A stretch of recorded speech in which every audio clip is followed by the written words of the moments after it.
Hello, everyone, and welcome once again to D&Z TV, the place where we give you up-to-date information of everything happening in the royal family and the Oni of Ife's palace.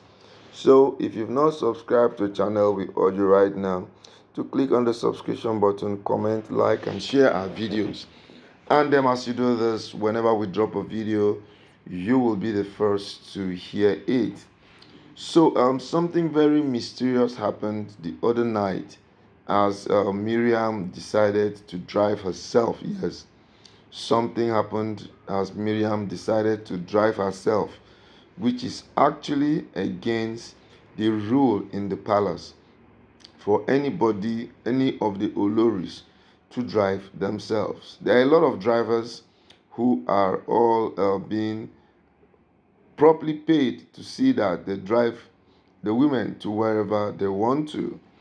But you know now, our Miriam is someone who always likes to overdo, and she decided to drive herself, which now actually turned very disastrous. Yeah, something really, really sinister happened, which I'm going to talk about.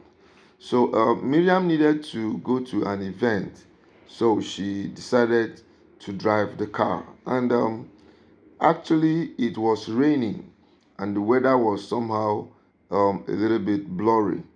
And the rain was actually really slashing against the windshield, making it kind of to be blurred.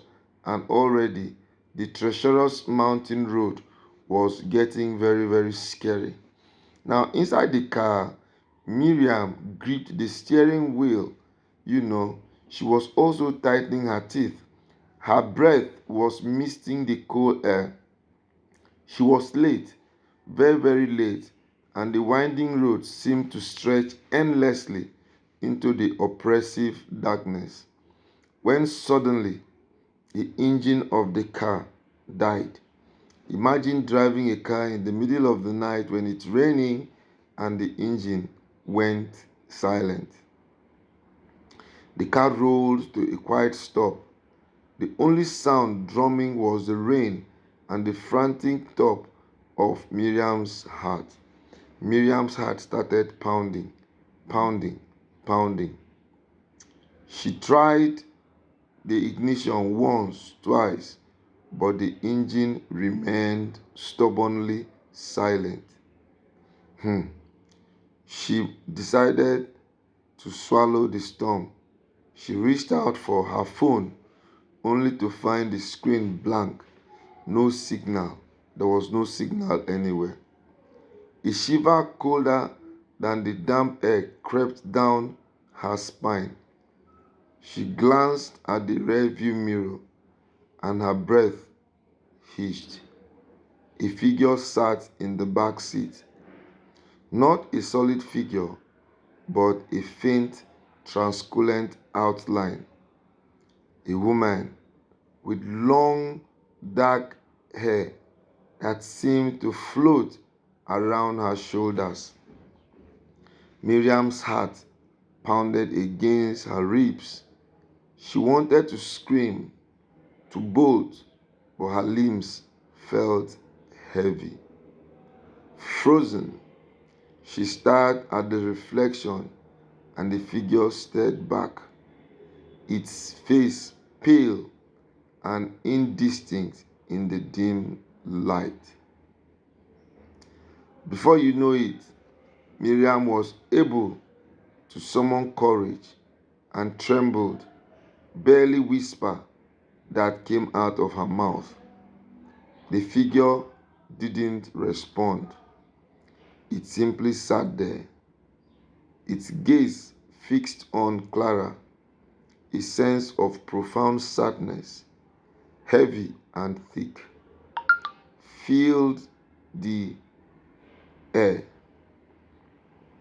A sense of profound sadness, heavy and thick, filled the car. It wasn't a menacing presence, but a sorrowful one. Clara, Miriam, despite her fear, felt a strange pull of empathy. "Are you all right?"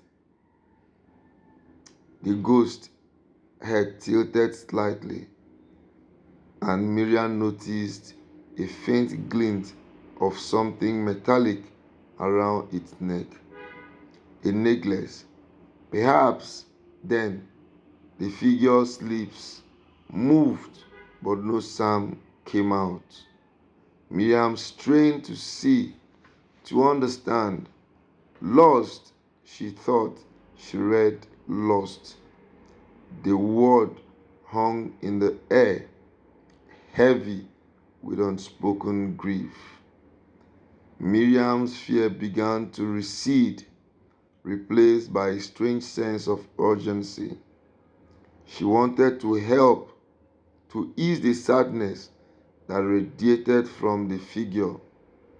Suddenly, the headlights of the car flickered, then flared to life.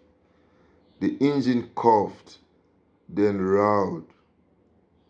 Miriam, the figure in the rearview mirror, shimmered, then faded, leaving only the empty back seat. Miriam, still shaking, put the car in drive and continued down the road. The rain had slowed to a drizzle, and the fog was beginning to lift.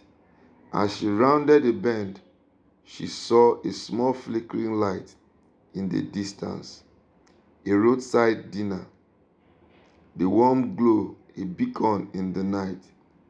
She pulled in the parking lot, her hands still trembling. Inside, the dinner was cozy and warm, the air filled with the aroma of coffee and fried food.